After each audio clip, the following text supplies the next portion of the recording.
Welcome to Fever Fighting Guide, a step-by-step method to banish your fever. In this video, we'll provide you with effective strategies to help you get rid of a fever quickly and safely. Let's get started. Step 1. Stay hydrated. Drink plenty of fluids such as water, herbal tea, or clear broths. Avoid caffeine and alcohol, as they can dehydrate you. Step 2. Rest and relax. Give your body the time it needs to recover by taking a break from your regular activities. Relaxation can boost your immune system. Step 3. Manage your temperature. Dress in lightweight, breathable clothing and keep your room cool.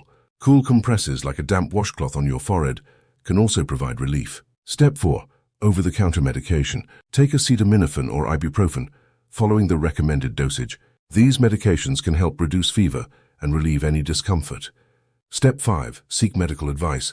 If your fever persists for more than 3 days, is accompanied by severe symptoms, or if you have underlying health conditions, it's important to consult a healthcare professional. Remember, this guide is not a substitute for medical advice. If in doubt, always consult with a healthcare professional. Thanks for watching.